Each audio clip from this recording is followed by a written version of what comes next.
of worship. It is not rational, it is demonic.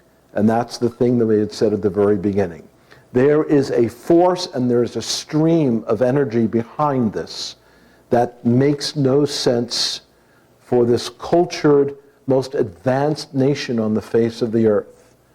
But rather it was something that was fully and totally demonic. In the aftermath of Kristallnacht, 91 Jewish people were killed immediately, probably as they were trying to defend their homes or defend the synagogues. 30,000 Jewish men were arrested and sent to Buchenwald. The photo is a very famous photo here of some of the portion of those 30,000 men standing at attention for hours, their heads shaven. All these men 4 or 5 days ago were with their families. But within hours of Kristallnacht, they were rounded up, told to take one small bag with them, and they were going to be interrogated. And then they could go home to their families. Like everything the Nazis said, it was a lie. There was no intention of them going back. Many of them were shaved, their heads were shaved. There was the effort to try to reduce their self-identity. And so within months, 2,000 are dead from beatings. And so there they are standing there in a large arena outside of Buchenwald.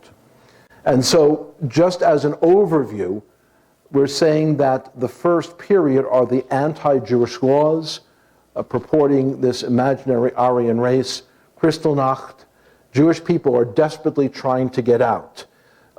Jewish individuals who are reading the writing on the wall are saying, we've got to get out. We've got to leave. Albert Einstein leaves Germany. Many scientific minds leave Germany. Other people said, we know no one in America. We know no one in England. We're not going to be accepted. And very quickly, the Western nations clamp down, and there are extremely strict immigration quotas. So Western nations refuse Jewish immigrants who are under immediate threat. Again, we detail some of this in the 2-week course. During the second period, there are Nazi conquests of various countries. Again, in the 2-week course, we show that one by one, the Nazis would first annex Austria, then the Czechoslovakia, country by country by country. At each one of these instances, the Western nations hoped that, well, if we just give Hitler one more country, he will be okay. And so you have the famous photo of Neville Chamberlain, the quisling British Prime Minister, emerging from a plane in England, waving a piece of paper. I've signed a peace treaty with Herr Hitler. We will have peace. And he's waving this piece of paper. And within months, Germany would smash through the border and roll into Poland, and World War II was under full steam. So as a result of Nazis taking over these countries, there are conquests, there are deportations. Here in this graphic, the German army from 1939 through 1942 would conquer most of Europe and place it under Nazi occupation. The countries in deep red here are under direct Nazi occupation. They are directly occupied by German forces. The countries in lighter red, the lighter countries there, are countries which capitulated to Adolf Hitler, signed agreements where they would come under the sway and come under the control. For instance, you see here that France was cut in two. The northern part were occupied by the Germans. In the south, there were regional governors who had fascist tendencies, and they were anti-Semitic. They had sympathy toward what Hitler was doing, and immediately contacted the Germans and said, you'd be far better off with us as your collaborators than with us under your occupation. So you had the Vichy government here. In France, the movie Casablanca talks about that, where you have Vichy sort of government there in North Africa. But so the actual French government went into hiding in England. London became a place where many of the leaders of Germany would go, hoping that one day they would be able to recover and the war would be over. Sorry for the fact of in the overhead here for the formatting, but many areas in Europe fell under Nazi control. The local non-Jewish population was given the chance to cooperate with the occupiers. In essence, and here's the theological part of this, 1,700 years of church teaching that drilled anti-Semitism into the heads of the local population was now about to bear its horrible fruit. You had scenes like this in Lithuania, in Poland, in Lodz, Poland, especially horrific photos that still survive from Lodz, about something that was basically Einsatzgruppen was the German term for this, and there would be this, they would go from town to town, and there would be 2 or 3 German army officers, and they would invite the local men of the village who wanted to be the new bosses. They would invite them to go into the Jewish sections of town with swords, with knives, with guns, and slaughter the Jewish occupants. And so here we see a common scene, very sadly, that Jewish individuals are dragged into the center of town and people are hacking away at them with swords as German officers stand on the fringes. And if you look at the photo carefully in its full resolution, you see pools of blood going on for about 100 feet. There were dozens and dozens of people who were hacked to death here. There are horrific photos from Lodz, L-O-D-Z. A number of rolls of film survived from the horrific things that were done there. What's the point of this? The point of it is that these were, quote unquote, family men who had been raised in the Roman Catholic Church. That was the usual case, or occasionally in one of the Eastern Orthodox churches. They had been taught from early age that God is angry at the Jews and he has replaced them with the church. Hyper-reformed theology didn't discard that Roman Catholic teaching. When Martin Luther and the other reformers threw out the idea of salvation by purchasing indulgences, of earning your way into heaven, of the Roman Catholic Church as the sole representative of God on earth, they rightly tossed those false things out. But they still continued some of the Roman Catholic teachings on several issues. One was on infant baptism. Another one was on the issue of who is the true spiritual Israel. And that Roman Catholic doctrine, as it was carried forward into staunchly reformed theology, ultimately bore its horrible fruit in the nation of Nazi Germany. Because one of the things that Hitler said at the onset of the Holocaust as it got going full bore in 1942 was that he would say, this is the 400th anniversary of the birth of our great father, Martin Luther. If he could have seen this day, he would have applauded what we are doing in finally ridding the country of those accursed Jews. He cited Martin Luther, and particularly did he cite certain writings by Martin Luther. We go into that in very heavy detail in the 2-week course, where Martin Luther calls for the persecution of Jewish people. He called for them to be driven from town to town, for them to know no rest, that their synagogues be burnt, and all of their books placed in heaps and burned to the ground. That which Martin Luther, toward the end of his life, advocated, the Nazi Party put into practice. And so it was not difficult for the Nazis to find local people who collaborated to this day in places like Poland and Lithuania. Just in the past week, There have been national debates over the extent to which the nation was guilty to some extent, because it was clear that large sections of the populace were willing to cooperate with this. Scholars have done a lot of work, and particularly in the 1990s, scholars realized they needed to get to that generation of non-Jewish people who witnessed these things. And so a French Catholic priest, dressed in his collar, he is an ordained Roman Catholic priest. He is starting to understand this. He goes into France in the 1990s, and he interviews on film hundreds and hundreds of people in France, in Germany, in Poland. As soon as they saw his collar in Poland, well, he's a Roman Catholic priest. We'll just tell him exactly what we saw. And they described scenes over and over again of some of the prominent men of the community very willingly participating in the slaughter of Jewish people, with the Nazis saying, now we know you're our friends. We don't have to worry about you. We won't disturb this town. So this happened all throughout, these groups of Einsatzgruppen. There were horrific scenes like this.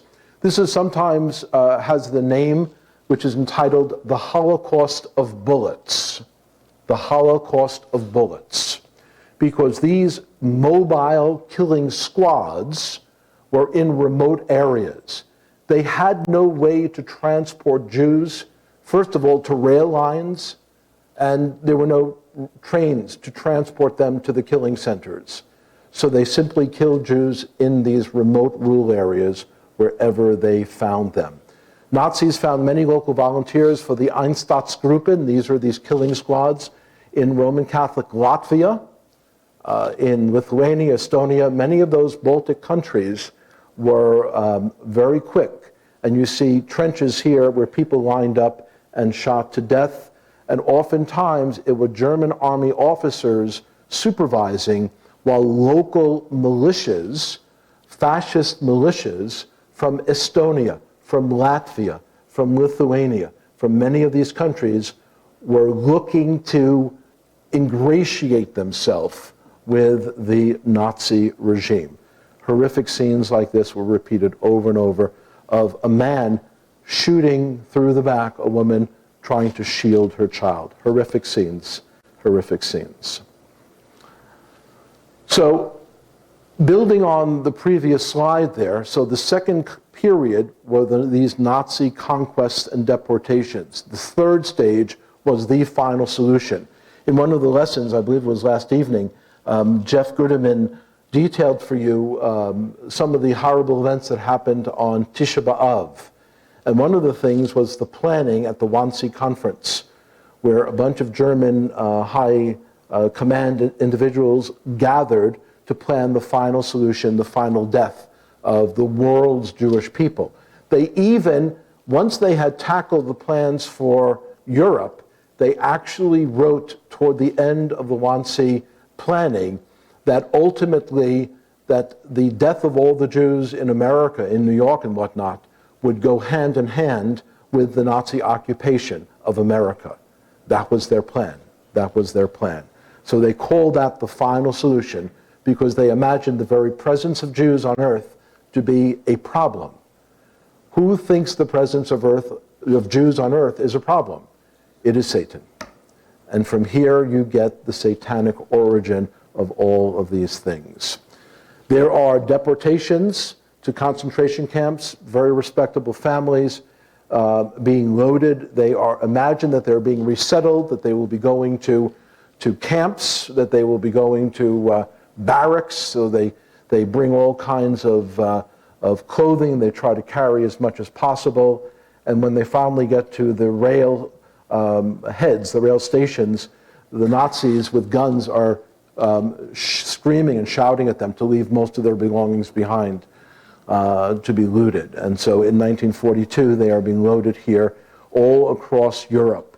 They're being taken, if they're near a rail head, a rail station, they are being taken away to these death camps.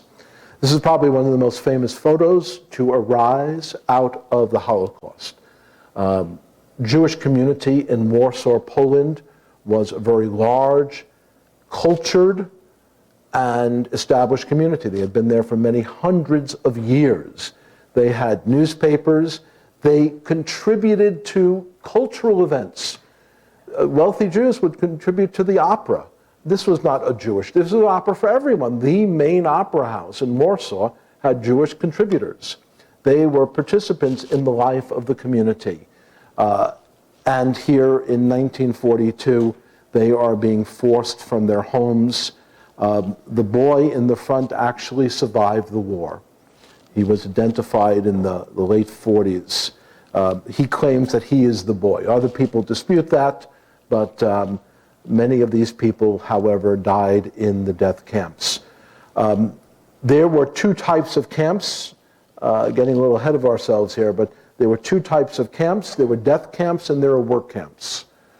Children and most women, as they were unloaded from the train, were sent immediately to the gas chambers to be killed. The Germans could see the Nazis could see no use for them continuing to be alive. And so here we have a photo of children who had been sheltered in a school for a couple of weeks. The Germans had allowed this, now they are finally being deported, and they were immediately sent to their death. They were not given a number. I had the horrific situation of being in Auschwitz in October of last year. I spent a full day roaming around Auschwitz and Birkenau. And one of the things I learned was that the only people who were given numbers were people who were expected to live for more than a few weeks.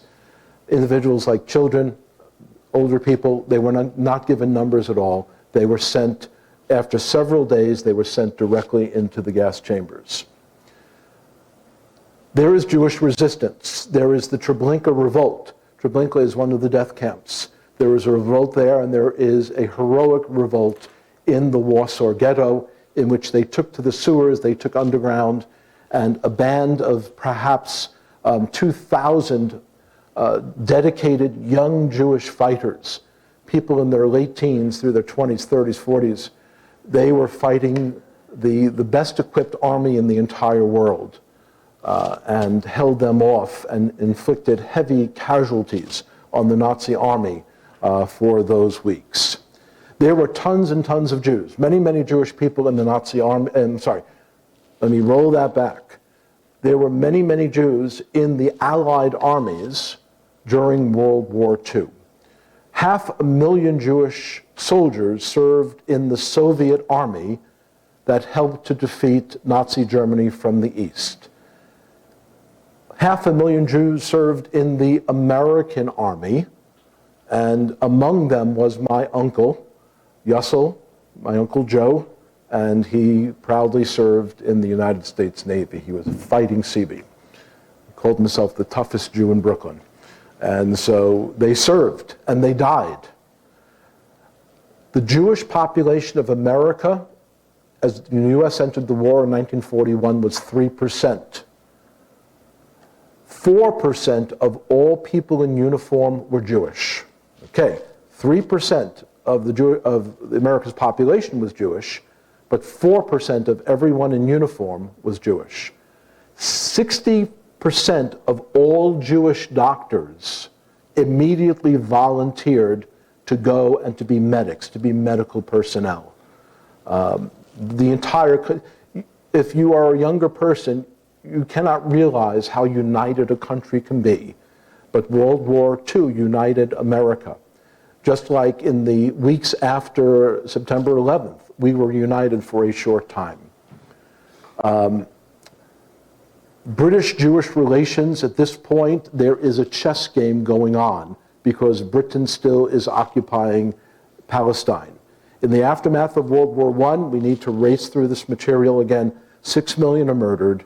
Approximately 200,000 of them reliably were Jewish believers in Yeshua, Jesus the Messiah. All you need to do is read some of the two books by Rockmeal Friedland, who was a Jewish believer who came to the Lord in 1939 while he was in rabbinical school, visited the congregations, survived the war. He was in a concentration camp. He survived the war, and he later went on to a wonderful ministry. And so in the aftermath, we now, by the way, the 6 million figure is a figure of the actually of the International Red Cross. That's not Jewish people saying 6 million. That is the International Red Cross figure. With World War II, European Jewry is destroyed for most intents and purposes. The Galut will not be our home. Medinat Yisrael, the state of Israel, is going to be our home. Again, a survey only. We have a separate 2-week course on the history of the state of Israel. The British attempt a compromise between Jews and Arabs. Very quickly here in the blue on the left-hand side, you see post-World War I. So from 1917 through 1922, the British were tasked with the responsibility of breaking up the Middle East and eventually turning it back over to the local inhabitants. Who are the local inhabitants? Jews and Arabs. And so they had to try to effect a compromise. They gave all of Syria, the northern part, which was under French control, they gave that totally to the emir who was up there in Damascus. So that became totally Arab. As a result, the large Jewish population in places like Aleppo, in places like Damascus, Jewish communities that had been there for 2,500 years are now being slaughtered, and they're being driven to Israel. Many of Mizrahi Jews were terribly persecuted during this time. Under the Nazi occupation, many Mizrahi communities in northern Africa, in Morocco, in Algeria, in Fez, there were horrific, violent persecutions of Sephardic and Mizrahi Jews in those areas as well. So now the British have to try to untie this knot.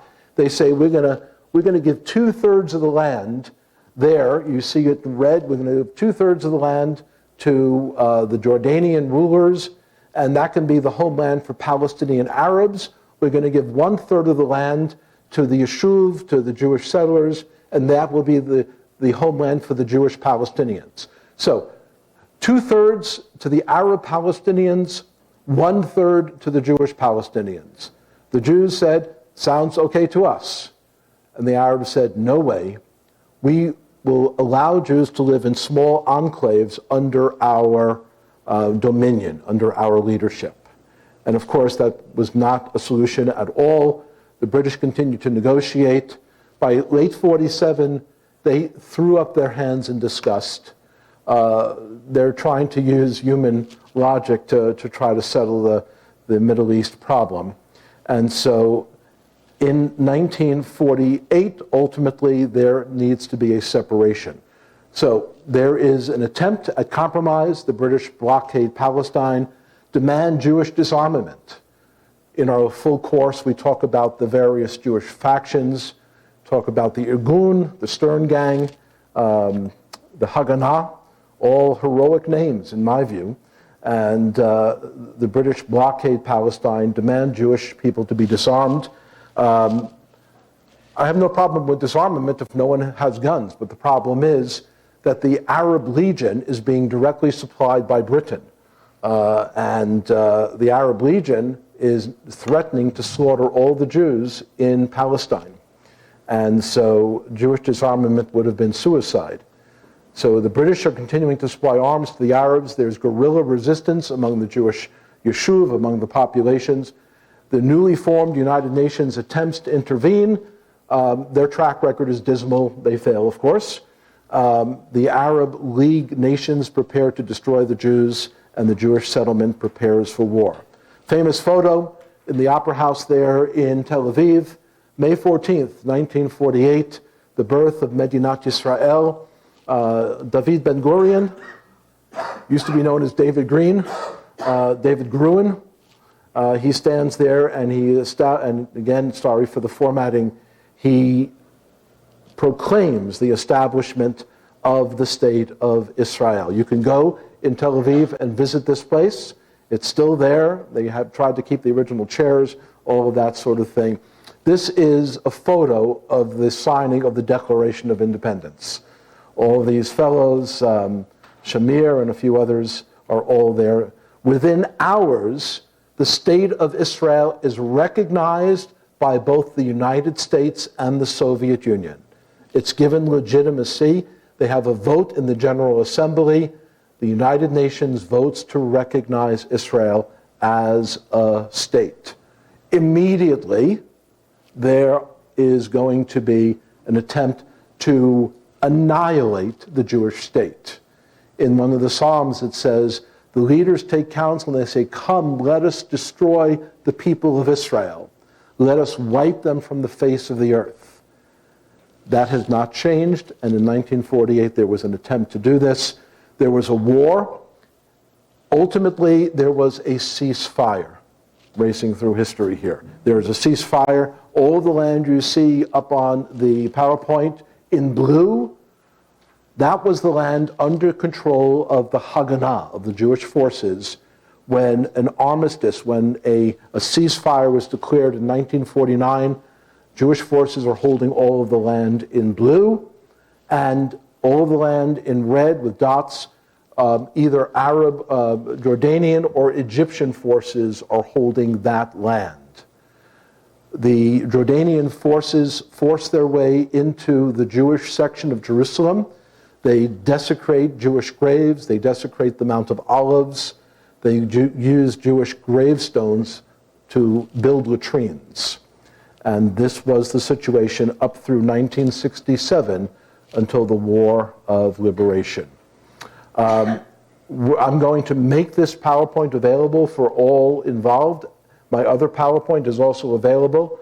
I have, again, this USB that has this full PowerPoint. And so I happily share all of this information. The point in closing is simply this. It is fully inadequate to attempt to understand Jewish history without understanding the place of the God of Jewish history in all of the events. God has guaranteed the continuity. He's guaranteed the survival of the Jewish people. They tried to kill us, we won. And beside eating, we should also praise the God of Israel. And that for us, particularly for those of us here, no matter what background you're from, if you are a believer in Messiah Jesus, you have embraced the God of Israel. And really, whether people on the outside in the churches realize it or not, if they're following the God of Israel, they've thrown their lot in with the people of Israel. And ultimately, our futures are enjoined together. So may God bless our understanding, and may God allow us to use all of these things for the furtherance of his kingdom. Selah.